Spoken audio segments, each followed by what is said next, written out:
ನಮಸ್ಕಾರ ರೈತ ಬಂದವ್ರೆ.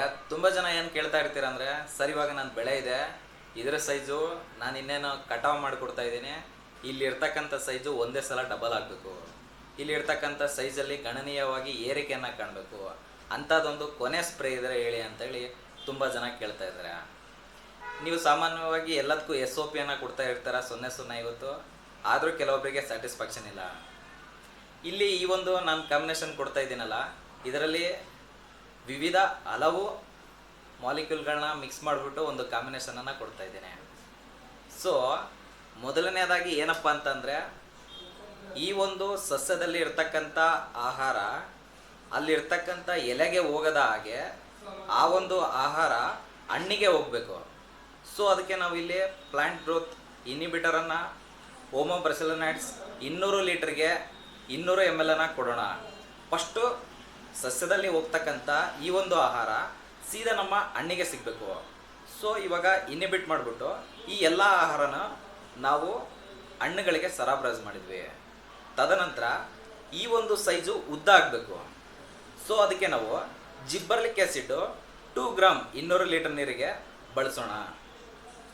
ಅದಾದ ನಂತರ ಚಿಲೇಟೆಡ್ ಜಿಂಕ್, ನಾರ್ಮಲ್ ಜಿಂಕ್ ಅಲ್ಲ, ಚಿಲೇಟೆಡ್ ಜಿಂಕು 200 ಗ್ರಾಮು 200 ಲೀಟ್ರಿಗೆ ಇಲ್ಲಿ ಬಳಸೋಣ.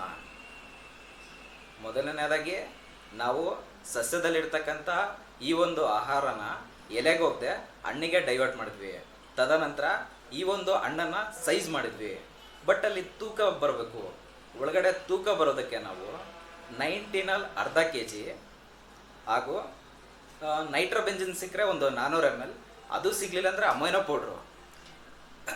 ಈ ಒಂದು ಅಮೈನೋ ಪೌಡ್ರು 500 ಗ್ರಾಮ್ ನಾವು ಬಳಸೋದ್ರಿಂದ ಅಲ್ಲಿ ಒಳಗಡೆ ಈ ಒಂದು ಕೆರಿಯರ್ ಮೆಟೀರಿಯಲ್ ಚೆನ್ನಾಗಿ ಫಿಲ್ ಆಗುತ್ತೆ.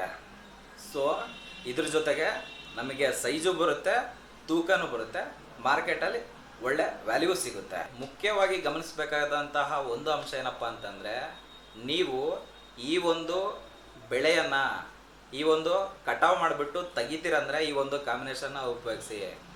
ನೀವು ಅದನ್ನು ಬಿಟ್ಟು ನಾವು ಕಟಾವು ಮಾಡಿಬಿಟ್ಟು ಈ ಒಂದು ಬೆಳೆ ನಮಗೆ ನೆಕ್ಸ್ಟ್ ಇದಕ್ಕೂ ಬೇಕಂತಂದರೆ ದಯವಿಟ್ಟು ಈ ಒಂದು ಸ್ಪ್ರೇಯನ್ನು ಹೋಗಬೇಡಿ. ಯಾಕಂತಂದರೆ ನಾನು ಇಲ್ಲಿ ಕೊಟ್ಟಿರ್ತಕ್ಕಂಥ ಸ್ಪ್ರೇಯಲ್ಲಿ ಆ ಗಿಡದಲ್ಲಿರ್ತಕ್ಕಂಥ ಅಷ್ಟು ಫುಡ್ ಎನರ್ಜಿಯನ್ನು ಎಕ್ಸ್ಟ್ರಾಕ್ಟ್ ಮಾಡಿಬಿಟ್ಟು ಹಣ್ಣಿಗೆ ಹೋಗೋ ಹಾಗೆ ಡೈವರ್ಟ್ ಮಾಡಿ ಒಂದು ಕಾಂಬಿನೇಷನ್ ಆಗಿರುತ್ತೆ.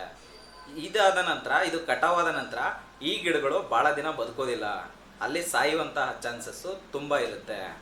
ಸೊ ಹಾಗಾಗಿ ನೀವು ಯಾವ ಬೆಳೆಗಳನ್ನು ನೆಕ್ಸ್ಟ್ ಕಟಾವು ಮಾಡ್ತಿರಲ್ಲ ಅಂಥ ಬೆಳೆಗಳಿಗೆ ಮಾತ್ರ ಈ ಒಂದು ಸ್ಪ್ರೇ ಕಾಂಬಿನೇಷನನ್ನು ಕೊಡಿ. ಈ ಒಂದು ಮಾಹಿತಿ ನಿಮಗೆ ಇಷ್ಟ ಆಗಿತ್ತಂದರೆ ನಿಮ್ಮ ಸ್ನೇಹಿತರ ಜೊತೆಗೂ ಹಂಚ್ಕೊಳ್ಳಿ. ಏನಾದರೂ ಸಂದೇಹಗಳಿತ್ತಂದರೆ ಕಮೆಂಟ್ ಬಾಕ್ಸ್ನಲ್ಲಿ ತಿಳಿಸಿ. ವಿಡಿಯೋವನ್ನು ವೀಕ್ಷಿಸಿದ್ದಕ್ಕಾಗಿ ಧನ್ಯವಾದಗಳು. ನನ್ನ ಚಾನಲನ್ನು ಲೈಕ್ ಮಾಡಿ, ಶೇರ್ ಮಾಡಿ ಹಾಗೂ ಸಬ್ಸ್ಕ್ರೈಬ್ ಮಾಡ್ಕೊಳ್ಳಿ.